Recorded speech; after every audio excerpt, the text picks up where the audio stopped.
Call of Duty is a series that has undergone wave after wave of iterations over the years, with countless games that have spanned across countless eras of history and even gone far into the future. And as video games, it has set a trend and established a staple, and for many of the different features that are now known as commonplace for the FPS genre. There is also this common comment that is placed about Call of Duty and its failure to innovate as a game, that it's kind of moved itself more into a corner here and backed itself up with not many new ideas that it's brought to the table since those early days. And I think that this sentiment is a double-edged sword, because it does look like many of the different Call of Duty games have tried to push and innovate with new ideas, taking it into the future and then going back to boots on the ground. And when you look at games like Infinite Warfare having one of the most disliked trailers of all time because of how fed up people were with futuristic Call of Duty, it really does make you look and think like, well, where could they go here and what is a innovative Call of Duty? I think there is two safe time periods that Call of Duty can occupy that always turn out, and it feels like they really cook when they are dabbling in the Modern Warfare series and the Black Ops series. Hence why they have remade both of these series with a soft reboot. Black Ops was my first Call of Duty that I played the multiplayer for, and Call of Duty Modern Warfare, well COD 4 as I like to call it, has been the first Call of Duty campaign that I also played. And the run between Call of Duty 4 up until Black Ops 2, man, these games really did solidify the hallmarks of the Call of Duty experience. And they really did have an incredible run there. Everyone, every year was buckling up to buy the new Call of Duty. Black Ops 6, much like those Modern Warfare reboots that are their counterparts, is an experience that taps into what fans originally loved and has Black Ops 6 continue on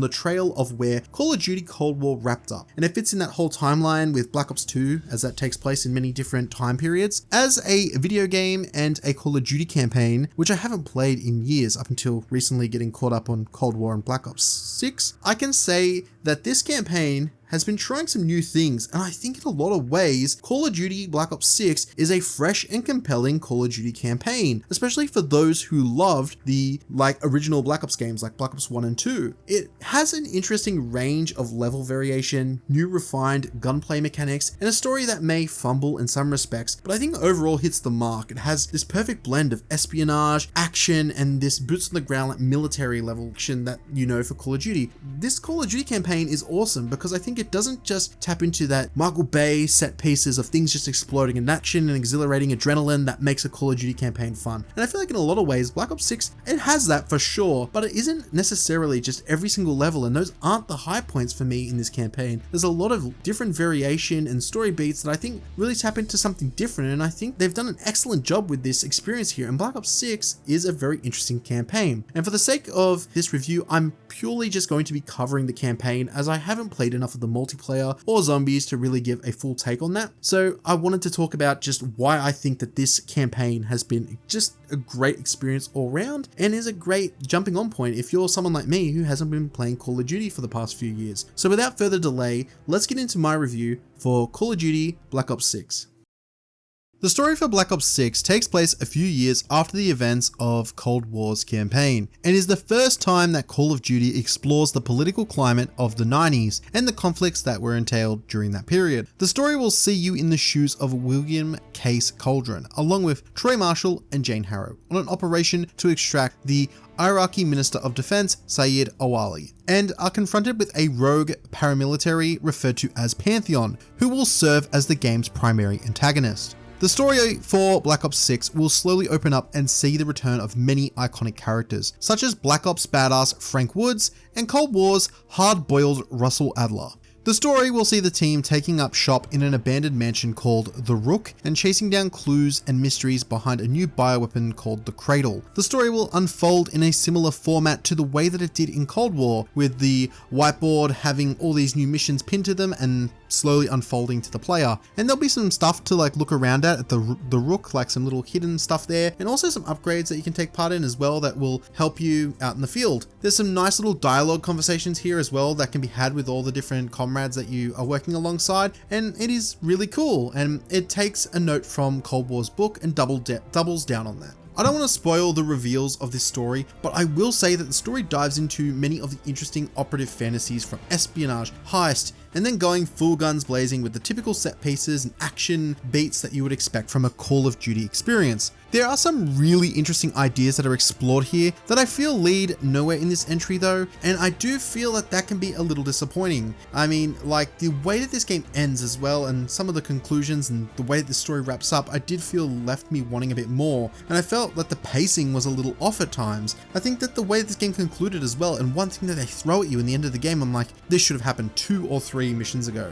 But overall, I think with the way that the level variation played out and the type of theme and backdrop to many of these missions really does suffice and tell a cool bombastic story that is set in this kind of MK Ultra spy thriller type of game that you would expect from the Black Ops series. But the biggest issue for me that I find with this campaign is definitely how it handles its pacing. And I do feel that it was over a bit too soon, and it had this really cool setup and really cool build up and really introduced you to a lot of these cool characters. And I don't know, by the end of the game, I was just kind of like, oh, we're done.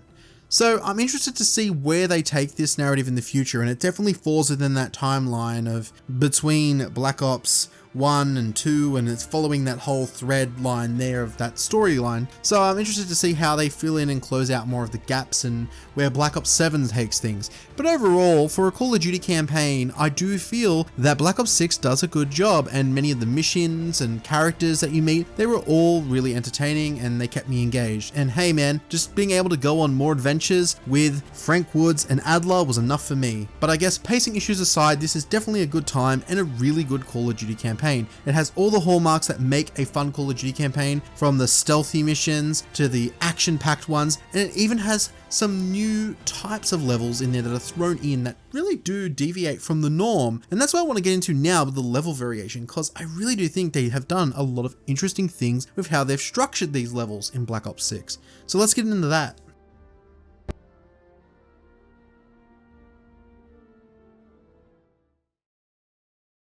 When I was talking about the campaign's story for Black Ops 6, I was talking about how there is a wealth of different settings, and now I want to talk about the level variation, which I feel like lays host to many of these different settings, and it complements this in a really great way that correlates to the different types of levels that are on offer here in Black Ops 6. So I feel like there's a good variety of missions here in their structure and the way that they allow the player to engage with the world, with some levels that are open areas that have multiple objectives that you can really get into, with like camps and taking out different enemies and collecting different things that are on the side and on the beaten path to the main objective. Whilst on the flip side, there is this more spy espionage type missions that ask you to take a more methodical approach and have branching different routes and paths and even tools for completing the mission and picking off enemies. All the outcomes, I will say, of how the mission does play out ultimately do play out the same. There is no real like Black Ops 2 kind of outcomes here where making a certain action or choice or playing the mission a certain way ends up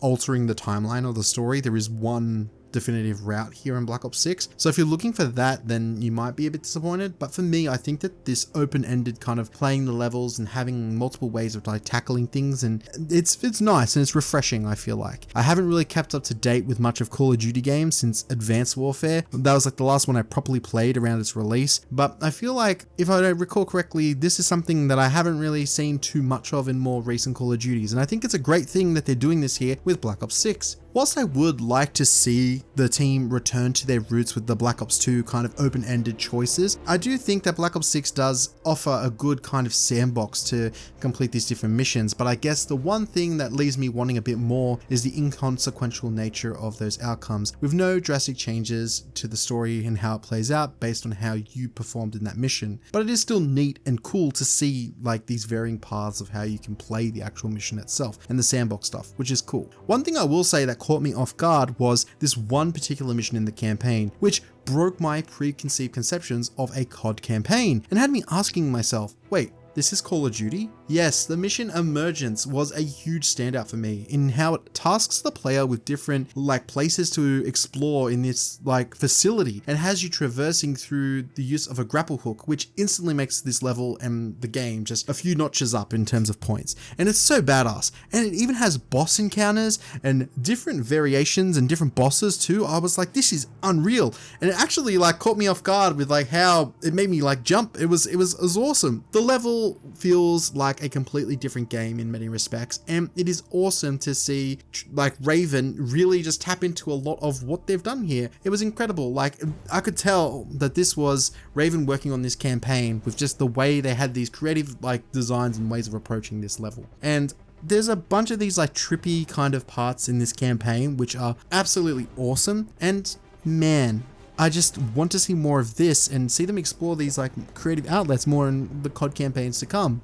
And I think the Black Ops kind of story is a very fitting place for this. And I feel like in many ways, Black Ops 6 throws a lot of ideas at you that do work and keep the blood pumping throughout the campaign. And I think that in many ways, it does harken back to the shooters of the late 2000s in this bombastic nature and the different types of missions. I'd like to see them lean further into many of the different ideas in future games, because I think that the one thing I feel Black Ops 6 absolutely nails is its diversity in level variation, design, and how it plays out. And I do feel like sometimes it can be a little bit too chaotic and it can jump around and the pacing can feel a bit kind of hindered because of that. But I think that this focus on and this ability to express themselves creatively with different levels that play out, not just your one stealth mission and the rest of them being action set pieces, it really is a break from the norm convention that we're used to with these types of campaigns. And the missions like Emergence really do give me hope, really make me excited to see more of what Raven Software and Treyarch continue to cook up in the future.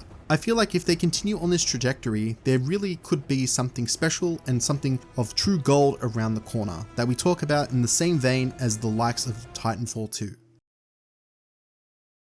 So there's many things that I have listed that have been included here in Black Ops 6 that are nice welcomed additions, from the way its levels are structured, from how they are cohesive with the storytelling and the missions that you'll be taking part in, that good variety there, the grappling hook. Well, they're not done yet, and this is just within the span of the campaign that I'm discussing. Well, one of these things is global. The new Omni movement system allows you much more freedom and expression with how you move around in the levels and the world of Black Ops 6, influencing the position and angles you can shoot from. It sees the return of dolphin diving, but this time with the added Omni movement, you are able to like move around and look in different directions and dive while shooting, and it makes this like experience overall, it has you feeling like a Matrix badass, and it adds more flexibility to how you approach different situations and encounters. And I think that overall I really did like this approach and change to movement. It feels like something that at its core changes some of the fundamentals of Call of Duty's like action, run and gunning. I don't think it makes the game that much more tactical, but I'm not really involved with the multiplayer scene or anything of that nature. But I think that it does make the game feel like a lot more action and fast paced, and it really does tap into what I think Call of Duty does best. In the campaign specifically, there is one other feature that I think is an incredible addition that provides you exposure to the breadth of tools that have and gadgets that have been included in Black Ops 6, and that is the inclusion of a scroll wheel. Man, what a simple feature, but so effective. It allows you to store all these different gadgets you'll find on a particular level. This can be, but not limited to, an RC car, grenades, smoke grenades, throwing knives. There's even this type of throwing knife you can throw that stuns people. Like, man, it is awesome. There's even some levels where you can like call in a mortar as well to take out enemies. You feel like a one-man army. And these overall additions are great, and they get you exposed to these different tools, so when you jump into the multiplayer, you are familiar and antiquated with them. But even within the confines of the campaign, it makes approaching different scenarios feel more versatile. Like, you have different tools and ways to like flank an enemy, or to just to like catch someone off guard that's causing you grief, so you can move up in a position. It's awesome, and I think it really does work. And I think a lot of these new additions make this Call of Duty campaign not feel like a typical outing, but something different and unique. So to bring this video to a close, I really did enjoy Black Ops 6's campaign, and in many ways it feels like a return to form. It's like stepping back into the shoes of a game that I used to really be fond of, and a series that I used to pick up on that annual basis. It doesn't quite hit the same highs as the original Black Ops narratively, and it doesn't have the same amount of choice and consequence that was offered in Black Ops 2. But what it does offer is a good level of variety in its levels. It feels like there is a lot of different concepts and ideas here that have gone off the beaten path of what we consider norm for a Call of Duty campaign. And I feel like there is a good, flexible approach to how you can complete these missions too. Although there may not be consequence for how you do tackle these missions, there is a variety in its sandbox and the way you approach them. And I think that it's a great like stepping stone to something that is truly compelling. and I feel like give Raven one more crack and I believe that they'll be onto something truly remarkable here. There's a lot of good ideas, and although it can be a bit muddled and messy in its structure of how it all unfolds, I do think that the time spent with it harkens back to a lot of what made first-person shooters in the 2000s era so fun to play, so bombastic, and if you have Game Pass, there is no real reason not to at least check this campaign out. I do think you'll get a solid 8 to 10 hours out of it depending on the difficulty you play it on, and I definitely would recommend checking out Black Ops 6 if you do have that subscription. Whether I reckon it's worth full price, well, it depends on what you're playing this experience for. As you've probably gathered by this point, I'm not covering the multiplayer or zombies, and I would suggest that you go and seek out other reviews for people who cover those aspects of the game more in depth before making a purchase, but I would say for the campaign alone that Game Pass is worth your time at least for checking out this campaign, because in a lot of ways Call of Duty's campaign for Black Ops 6 is very different and deviates from the typical form of what we've seen in a lot of other Call of Duty campaigns. I wouldn't say this is a run-of-the-mill experience. I'd say that they've been trying a lot of new ideas here and they've gotten creative with it. I don't think that they've quite hit that masterstroke out of making these new innovative Call of Duties, and they've really hit it perfectly, but I think that they're on their way to something really special here. These ideas are in the works, and I think that if they continue with this foundation and build upon many of the things in this experience, aka that grapple and hook, then I think we'll be in for a really good time with the Call of Duties to come, and I think that the Black Ops series has a lot of life in it yet. Anyways, that is my review, and I'm really keen to see what Treyarch and Raven do and where they go from here. And as always, thank you so much for watching. I hope you've enjoyed this video, and I'll be having a few more videos come out shortly to wrap up 2024. So thanks for watching, and I will see you in the next video. Have a good one.